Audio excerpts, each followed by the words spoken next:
Emily pushed the heavy wooden door open so hard it hit the wall with a sharp bang. She didn't care about the quiet signs or the staring eyes. Her breath was fast, her hands shaking. She rushed to the back table and grabbed the worn-out book, frantically flipping through the pages. Flip, flip, flip. But when she reached the end, her heart sank. It was empty. A single tear fell, soaking into the blank white space of the missing final chapter. She slammed her palm on the table and cried out, "Why did it end like this? I deserve to know the truth!" The library was quiet now, filled only with the warm golden light of a New England afternoon. Tiny specks of dust danced in the air, but for Emily, time had completely stopped. She stared at the rough edges where the final pages had been torn away. To her, this wasn't just a book. It was a mirror of her own life. Just 3 months ago, her world had changed in a single afternoon. Someone she loved dearly had walked away without a word. No explanation, no goodbye, just a silent door closing. Since then, Emily had been living in the why. She replayed every memory, searching for the clue she must have missed. But there was only silence. Just like this book, her life had a beginning and a middle, but the ending was a void. She whispered to the empty room, her voice trembling. "If I don't have the last chapter, how can I ever start a new book? How am I supposed to move on when the story is unfinished?" To her, an ending was a requirement for peace.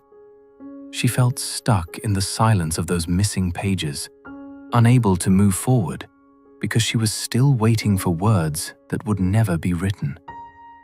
Suddenly, the soft creak of floorboards broke the silence. An elderly man in a faded cardigan walked slowly toward her. He was Thomas, the librarian who had seen 1,000 stories come and go. He didn't look at her with pity. Instead, he looked at the book in her hands with a strange kind of respect. "It's a powerful story, isn't it?" he asked softly. Emily looked up, her eyes red. "It's a broken story," she replied. "Someone stole the ending. It's useless now." Thomas smiled gently. "Perhaps.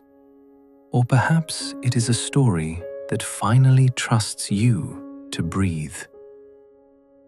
Thomas sat down slowly on the chair across from her.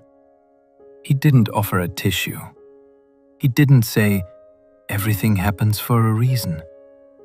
Instead, he looked at the jagged, torn edges of the book as if they were the most interesting part of the entire library.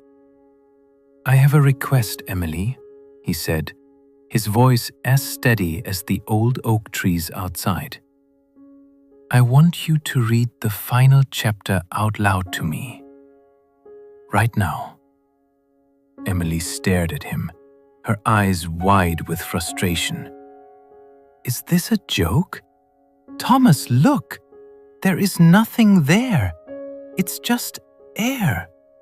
It's just a gap where the truth should be. Someone ripped it out. The ending is gone." "I can see that," Thomas replied, his smile remaining gentle. "But I still want you to read the silence. Tell me what the white space says."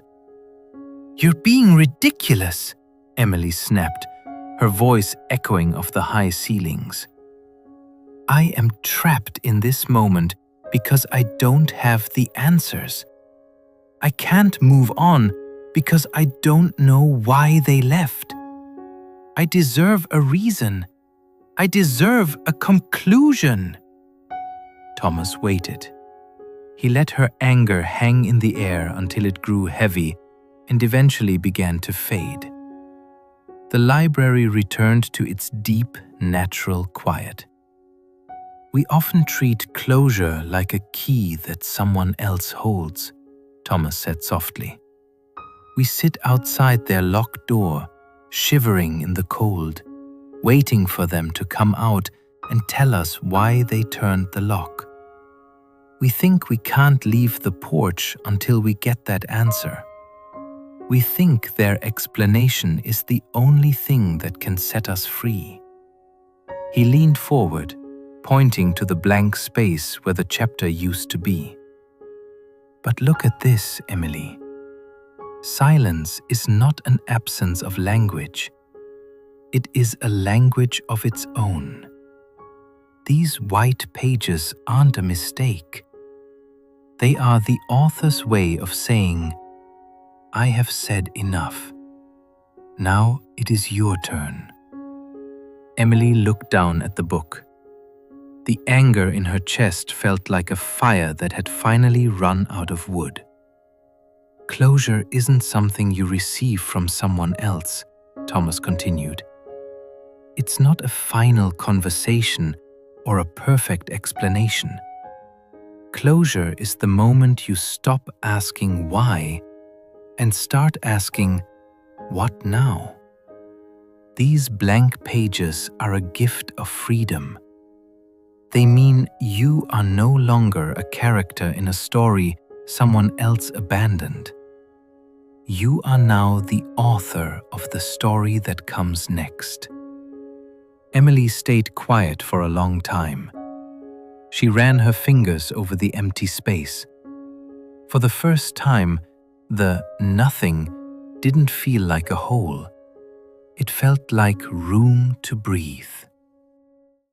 Emily looked down at the empty space where the final words should have been.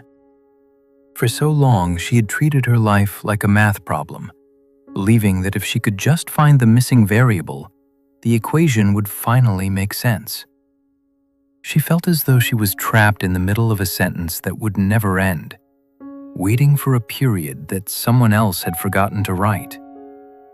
Thomas watched her, his eyes full of a quiet understanding. We often think that closure is a bridge we must cross to reach the future, he said softly. But in reality, searching for an explanation is like building a cage around yourself. You sit inside, holding on to the bars, waiting for the person who left to bring you the key.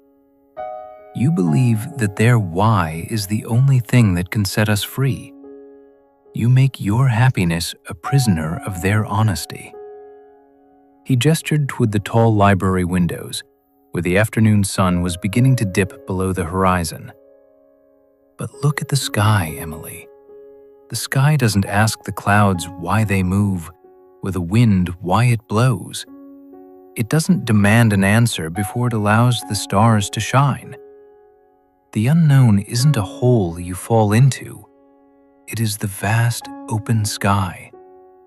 It is the only place where you are truly free to fly in any direction you choose. Emily reached out and slowly ran her fingers over the blank white page. Before, it had felt like a scar, a jagged reminder of what was stolen. But as she touched it now, the texture felt different. The paper was cool and incredibly smooth. It wasn't a void. It was a clean slate. It wasn't an ending that was taken. It was an opening that was given. Thomas leaned back, his voice a gentle whisper. You don't need an explanation to find peace. Peace is something you give to yourself the moment you stop demanding the world answer the question, why? The story didn't break Emily. It just changed authors. And today, the pen is in your hand. From today's story, we learn that some chapters in our lives are forever torn away by someone else. But remember, you are still the author. You are the one who holds the pen for the chapters that come next. If you are waiting for an apology that will never arrive, let it go.